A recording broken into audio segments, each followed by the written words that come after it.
ಬಂದ್ಬಿಡುತ್ತೆ. ನೋಡಿ, ಇವತ್ತು ತುಂಬಾ ಜನ ಚಾಲಕ ಸ್ನೇಹಿತರು ಅವರ ಕೆಲಸ ಕಾರ್ಯನೆಲ್ಲ ತೊರೆದು ಬೈಕ್ ಟ್ಯಾಕ್ಸಿಯಿಂದ ಆಗ್ತಿರುವಂತ ಸಮಸ್ಯೆಗೆ ಇವತ್ತು ನಾವು ಮನವಿ ಕೊಡಬೇಕು ಅಂತೇಳಿ ಈಗ ಒಂದು 1 ಅವರ್ ಬ್ಯಾಕ್ ಸೋಷಿಯಲ್ ಮೀಡಿಯಾದಲ್ಲಿ ಲೈವ್ ಮಾಡಿದ್ದು. ಆ ಲೈವ್ನ ನೋಡ್ಕೊಂಡಂಥವ್ರು ಸಂಘಟನೆ ಸದಸ್ಯರುಗಳೆಲ್ಲ ಪಾಪ ಬಂದಿದ್ದಾರೆ. ಡೈರೆಕ್ಟು ಅಡಿಷನಲ್ ಕಮಿಷನರ್ ಮಲ್ಲಿಕಾರ್ಜುನ್ ಸರ್ನು ಕೂಡ ಭೇಟಿ ಮಾಡಿದ್ದೀವಿ. ಅವರು 4 ಗಂಟೆಗೆ ಬನ್ನಿ, ಕಮಿಷನರು ಕೂಡ ಬರ್ತಾರೆ, ಖಂಡಿತ ಇದ್ರ ಬಗ್ಗೆ ನಾನು ಮಾತಾಡ್ತೀನಿ ಅಂತ ಹೇಳಿದ್ದಾರೆ. ನಾನು ಕೇಳಿರೋದು ಇಷ್ಟೇ, ಸಿಂಪಲ್ಲೇ. ಹೈಕೋರ್ಟು ಏನು ತೀರ್ಪು ಕೊಟ್ಟಿದ್ದಾರೆ, ನಾನು ಆಗಲೇ ಲೈವಲ್ಲಿ ಹೇಳಿದ್ದೀನಿ, ಈ ಲೈವ್ಗಿಂತ ಬಿಫೋರ್ ಆಗಲೇ ಹೇಳಿದ್ದೀನಿ. ಹೈಕೋರ್ಟ್ ಏನು ತೀರ್ಪು ಕೊಟ್ಟಿದೆ ಅದನ್ನ ವಿರೋಧಿಸ್ಬಿಟ್ಟು ಸುಪ್ರೀಂ ಕೋರ್ಟ್ಗೆ ಹೋಗ್ತೀರಾ ಇಲ್ವಾ, ಅದೊಂದೊಂದು ತಿಳಿಸ್ಕೊಡಿ. ಒಂದು ವೇಳೆ ನೀವು ಹೈಕೋರ್ಟ್ ಕೊಟ್ಟಿರೋ ಆದೇಶಕ್ಕೆ ಏನಾದರೂ ಸುಪ್ರೀಂ ಕೋರ್ಟ್ಗೆ ಹೋಗದೆ ಆ ಆದೇಶಕ್ಕೆ ಮಣಿದ್ರೆ ತಮ್ಮ ಇಲಾಖೆ ವತಿಯಿಂದ ಗೈಡ್ಲೈನ್ಸ್, ಯಾಕೆಂದ್ರೆ ಹೈಕೋರ್ಟ್ ಹೇಳಿರೋದು ಗೈಡ್ಲೈನ್ಸ್ ಕೊಡಿ, ಗೈಡ್ಲೈನ್ಸ್ ಕೊಡೋವರೆಗೂ ಯಾವುದೇ ಕಾರಣಕ್ಕೂ ಆ್ಯಪಲ್ಲಿ ರನ್ ಹಾಕೂಡ್ದು, ಬೈಕ್ಗಳು ವೈಟ್ ಬೋರ್ಡ್ ಬೈಕ್ಗಳು ರನ್ ಹಾಕೂಡ್ದು ಅಂತ ಹೇಳಿದ್ದಾರೆ. ಹಂಗಾಗಿ ಅಂತ ಸಂಸ್ಥೆಗಳಿಗೆ ನೋಟಿಸ್ ಕೊಡಿ. ನೀವು ಯಾವುದೋ ಗೈಡ್ಲೈನ್ಸ್ ಕೊಡೋವರೆಗೂ ಕೂಡ ಯಾವುದೇ ಕಾರಣಕ್ಕೂ ಸೇವೆ ನಡೆಸಬಾರ್ದು ಅನ್ನೋ ರೀತಿಯಲ್ಲಿ ನೋಟಿಸ್ ಕೊಡಿ ಅಂತೇಳಿ. ಆಮೇಲೆ ಗೈಡ್ಲೈನ್ಸ್ ನೀಡೋವರೆಗೂ ಆ್ಯಪ್ ಮೂಲಕ ಚಾಲ್ತಿಯಲ್ಲಿರುವ ವೈಟ್ ಬೋರ್ಡ್ ಬೈಕ್ಗಳು ಸೇವೆ ನಿಲ್ಲಿಸ್ತಾರ ತಿಳಿಸಿ ಅಂತ ಹೇಳಿದ್ದೀನಿ.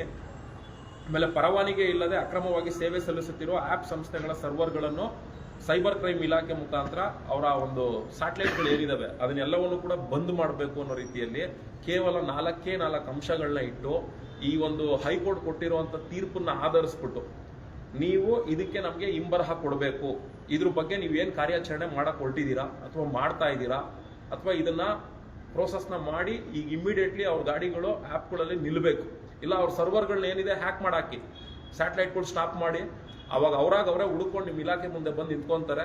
ಆಗ ಅವ್ರ ಮೇಲೆ ಕಂಡೀಷನ್ಸ್ಗಳನ್ನ ಹಾಕಿ ಬೈಕ್ಗಳಿಗೆ ಏನು ರನ್ ಆಗ್ತಾ ಇದಾವೆ ನಾವು ಸಾರಿಗೆ ಇಲಾಖೆ ಕಡೆಯಿಂದ ಗೈಡ್ಲೈನ್ಸ್ ಕೊಡೋವರೆಗೂ ನೀವು ರನ್ ಮಾಡ್ಕೊಡ್ದು ಅಂತ ಆದ್ರೂ ಹೇಳಿ, ಇಲ್ಲ ಸುಪ್ರೀಂ ಕೋರ್ಟ್ಗೆ ಹೋಗೋ ಅನ್ನೋ ವಿಚಾರನಾದ್ರೂ ನಮ್ಮ ಸಂಘಟನೆಗಳು ತಿಳಿಸಿ. ಇಲ್ಲ ಅಂದ್ರೆ ನಾವು ನಿಮ್ಮ ಹಿಂಬರಹನ ಎದುರು ನೋಡ್ತಾ ಇದ್ದೀವಿ, ನಿಮ್ಮ ಹಿಂಬರಹ ಕೊಟ್ಟಿಲ್ಲ ಅಂದ್ರೆ ನಾವು ಖಂಡಿತ ನೆಕ್ಸ್ಟ್ ಹೋರಾಟ ಕರೆ ಕೊಡ್ತೀವಿ ಅಂತ ಹೇಳಿದಕ್ಕೆ ನನಗೆ 4 ಗಂಟೆವರೆಗೂ ಕಾಲಾವಕಾಶ ಕೊಡಿ, ಕಮಿಷನರ್ ಅವರು ಬರ್ತಾರೆ, ನಾನು ಖಂಡಿತ ಇದ್ರ ಬಗ್ಗೆ ಮಾತಾಡಿ ನಾನು ನಿಮ್ಗೆ ತಿಳಿಸ್ತೀನಿ ಅಂತ ಹೇಳಿ ಹೇಳಿದ್ದಾರೆ. ಏನ್ರಪ್ಪ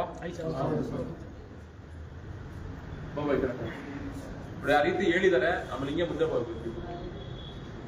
ಆಮೇಲೆ ಏನು ಹೊರ ರಾಜ್ಯದಿಂದ ಹಿಂದಿಯವರು ಮತ್ತೆ ಕೇರಳದಿಂದ ಎಲ್ಲ ಬಂದು ಫ್ಲೀಟ್ ಗಾಡಿಗಳು ಮತ್ತೆ ಈ ಆಟೋ ಎಲೆಕ್ಟ್ರಿಕಲ್ ಆಟೋಗಳು ಕಾರ್ಗಳೆಲ್ಲ ಏನು ಓಡಿಸ್ತಾ ಇದ್ದಾರೆ ಅದ್ರ ಬಗ್ಗೆನೂ ಕೂಡ ಸಾಹೇಬ್ರ ಹತ್ರ ಗಮನಕ್ಕೆ ತರುವಂತ ಕೆಲಸ ಮಾಡಿದೀವಿ. ಅವರು ಅದ್ರ ಬಗ್ಗೆ ನಾವು ಕೆಲಸ ಮಾಡ್ತೀವಿ ಅಂತ ಹೇಳಿದ್ದಾರೆ. ಆಮೇಲೆ ವೈಟ್ ಬೋರ್ಡು ಕಾರ್ಗಳನ್ನ ಇಟ್ಕೊಂಡು ಝೂಮು ಬ್ಲಾಬ್ಲಾ ಈ ತರ ಹಲವಾರು ಸಂಸ್ಥೆಗಳು ಕೂಡ ಕೆಲಸ ಮಾಡ್ತಿದ್ದಾವೆ ಅನ್ನೋ ವಿಚಾರನೂ ಕೂಡ ಪ್ರಸ್ತಾಪ ಮಾಡಿದೀವಿ.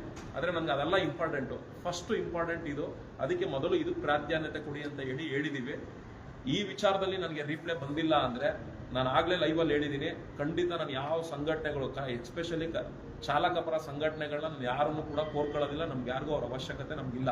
ಯಾಕೆಂದ್ರೆ ತುಂಬಾ ಜನ ಸಂಘಟನೆ ಅಂತ ಹೆಸರು ಮಾತ್ರ ಇಟ್ಕೊಂಡಿದ್ದಾರೆ, ಅವ್ರ ರಿನ್ಯೂವಲ್ಗಳಿಲ್ಲ, ಮತ್ತೆ ಆ ಸಂಘಟನೆಗಳು ಚಾಲ್ತಿಯಲ್ಲೂ ಕೂಡ ಇಲ್ಲ. ಅಂತ ಸಂಘಟನೆ ಅವ್ರನ್ನ ಇಟ್ಕೊಂಡು ನಾವೇನು ಮಾಡೋಕ್ಕಾಗಲ್ಲ. ಯಾಕೆಂದ್ರೆ ಹೊಟ್ಟೆಪಾಡಿಗೆ ಬಿಸ್ನೆಸ್ ಮಾಡಬೇಕು, ಮಾಡ್ಕೊಳ್ಳಿ. ಸಂಘಟನೆಗಳು ರಿನ್ಯೂವಲ್ ಇಲ್ಲದೆ ಡೀಲಿಂಗ್ ಮಾಡ್ಕೊಳ್ಳೋದಕ್ಕೆ ಕೆಲವರೆಲ್ಲ ಸಂಘಟನೆಗಳು ಮಾಡ್ಕೊಂಡಿದ್ದಾರೆ. ಅಂತ ಡೀಲರ್ಗಳನ್ನೆಲ್ಲ ನಾವು ಇಟ್ಕೊಂಡು ಹೋರಾಟ ಮಾಡೋಕ್ಕೋದ್ರೆ ಅವ್ರ ಬಿಸ್ನೆಸ್ಗಳಿಗೆ ನಾವು ಅನುಕೂಲ ಮಾಡಿಕೊಟ್ಟಂಗೆ ಆಗ್ತದೆ.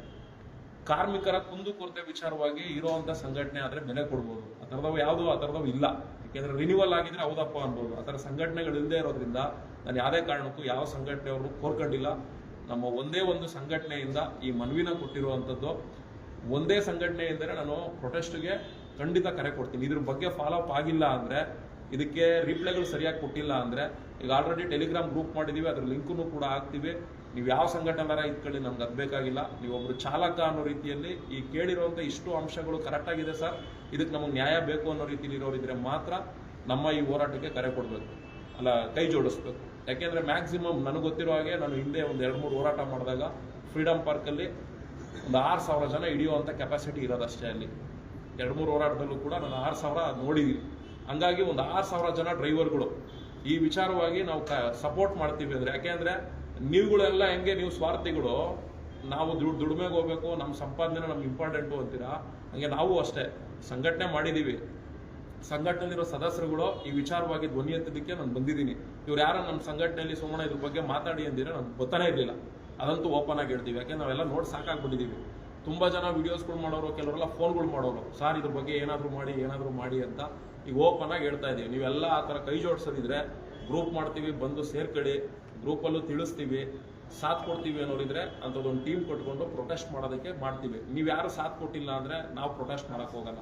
ಯಾಕೆಂದರೆ ನಮಗೆಲ್ಲ ಏನು ಅವಶ್ಯಕತೆ ಇಲ್ಲ, ನಿಮಗೆ ಅವಶ್ಯಕತೆ ಇಲ್ಲ ಅಂದರೆ ನಮ್ಗೆ ಅವಶ್ಯಕತೆ ಇಲ್ಲ. ಯಾಕೆಂದರೆ ತೊಂದರೆ ಅನುಭವಿಸ್ತಿರೋರು ನೀವು. ತೊಂದರೆ ಆಗಿದೆ ಅಂದರೆ ತೊಂದರೆ ಆಗಿರುವಂಥ ವ್ಯಕ್ತಿ ಹೋಗಿ ಕಂಪ್ಲೇಂಟ್ ಕೊಡ್ಬೇಕು ಪೊಲೀಸ್ ಸ್ಟೇಷನ್ಗೆ. ಪೊಲೀಸ್ನವರೇ ಹುಡುಕೊಂಡು ಹೋಗಿ ನಿಮ್ಗೆ ತೊಂದರೆ ಆಗಿದೆಯಾ ಬಾರಪ್ಪ ಅಂತ ಕರೆಯಲ್ಲ.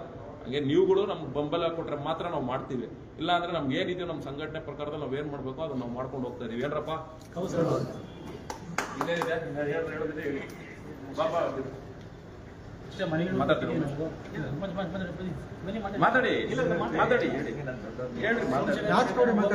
ಮನವಿಗಳನ್ನ ಕೊಟ್ಟಿದ್ದೀವಿ ನಾವು. ಅವ್ರು ಸಾರ್ ಅವರು ನಮಗೆ 4 ಗಂಟೆಗೆ ಬನ್ನಿ ಎಲ್ಲರೂ ನಾವು ಮಾತಾಡ್ತೀವಿ, ಸರಿ ಕಮಿಷನ್ ಸಾಹೇಬರು ಬರ್ತಾರೆ ಅಂತ ಹೇಳಿದ್ದಾರೆ. ನಾವು ಸ್ಪಂದನೆ ಕೊಟ್ಟಿದ್ದಾರೆ. ನಾವು ಅದರಂತೆ ನಾವು ಮುಂದೆ ಸೋಮಶೇಖರ್ ಸರ್ ಹೆಂಗೆ ಹೇಳ್ತಾರೆ ಹಂಗೆ ನಾವು ಬದ್ಧವಾಗಿರ್ತೀವಿ. ಮಾತಾಡಿದ್ರೆ ಹೇಳ್ರಿ ಅಷ್ಟೇ, ನಿಮ್ಗೆ ತೋಚಿದ್ದೆ ಹೇಳ್ರಿ. ಈಗ ಬೈಕ್ ಟ್ಯಾಕ್ಸಿ, ಈಗ ವೈಟ್ ಬೋರ್ಡು ಈಗ ಸರ್ಕಾರ ಆದೇಶ ಕೊಡೋವರೆಗೂ ಬೈಕ್ಗಳು ನಿಲ್ಲಬೇಕು.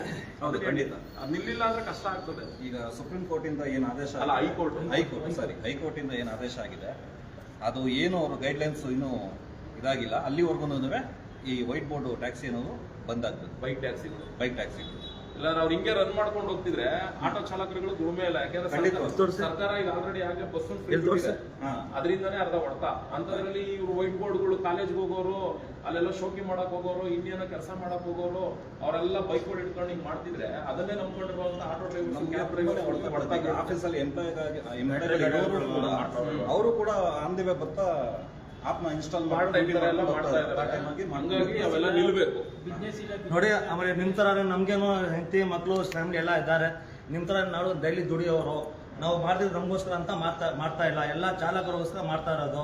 ನಿಮ್ಮ ಬೆಂಬಲ ಅಂದರೆ ಇದ್ರೆ ಸ್ವಲ್ಪ ಅದಕ್ಕೆ ಕೆಲಸ ಬೇಗ ಆಗತ್ತೆ. ಬರೀ ನಮಗೋಸ್ಕರ ನಾವು ಮಾಡ್ತಾ ಇಲ್ಲ, ಎಲ್ಲರಿಗೋಸ್ಕರ ಮಾಡ್ತಾ ಇರೋದು ಅಂತ ಅನ್ಕೊಂಡು ನಮ್ಮ ಟೆಲಿಗ್ರಾಮ್ ಗ್ರೂಪ್ಗೆ ಸೇರಿಕೊಂಡು ನೀವು ಬೆಂಬಲ ಕೊಡಬೇಕು ಅಷ್ಟೇ ನಾನು ತಿಳಿಸ್ಕೊಡ್ತೀನಿ. ಬಿಸ್ನೆಸ್ ಇಲ್ಲ ಅಂತ ಹೇಳ್ಬಿಟ್ಟು ನೀವು ಗಾಡಿ ಒಳಗೆ ಕೂತ್ಕೊಂಡು ಟೈಮ್ ಪಾಸ್ ಮಾಡಕ್ಕೆ ಹೋಗ್ಬಿಡಿ. ವಿಡಿಯೋಗಳು ಯೂಟ್ಯೂಬ್ಗಳು ನೋಡಿಕೊಂಡು ದಯವಿಟ್ಟು ಬಂದ್ಬಿಟ್ಟು ಎಲ್ಲರೂ ಸಹಕಾರ ಕೊಡಿ, ಸಪೋರ್ಟ್ ಮಾಡಿ, ಎಲ್ಲರೂ ಸೇರಿಕೊಂಡು ಹೋರಾಟ ಮಾಡಿ ಇದನ್ನು ಏನಾರ ಒಂದು ಕಾರ್ಯರೂಪಕ್ಕೆ ತರೋಣ. ಇಲ್ಲ ಅಂದರೆ ನಿಜವಾಗ್ಲೂ ನೀವು 24 hours 8 ಬಿಸಿಟ್ ಹಾಕೊಂಡು ಗಾಡಿ ಒಳಗೆ ಮನಿಕೋಬೇಕಾಗುತ್ತೆ. ಅಂಥ ಪರಿಸ್ಥಿತಿ ನಿಮ್ಗೆ ಬಂದೇ ಬರುತ್ತೆ.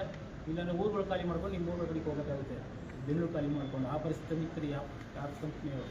ಅದಕ್ಕೆ ದಯವಿಟ್ಟು ಎಲ್ಲರೂ ಬನ್ನಿ, ಕೈ ಜೋಡಿಸಿ ಸಹಕಾರ ಕೊಡಿ ಎಲ್ಲರೂ. ಈಗ ಸರ್, ಈಗ ಅದೇನಿದೆ ಅದಕ್ಕೆ ಕಣ್ಣನ್ನು ಮುಗಿಸ್ಕೊಂಡು ಆಮೇಲೆ ಇಲ್ಲಿಗೆ ಎಲ್ಲ ಬೇಡ, ನೀವೆಲ್ಲ ಡ್ಯೂಟಿಗಳು ಹೋಗ್ಲಿ, ಒಂದು 2-3 ಜನ ಬಂದು ಆಮೇಲೆ ಸಾಹೇಬ್ ಹತ್ರ ಮಾತಾಡ್ತಾರೆ. ಸರಿ, ಎಂಡ್ ಮಾಡ್ಬಿಡ್ತೀವಿ. ಹೆಣ್ಣು ಸರ್.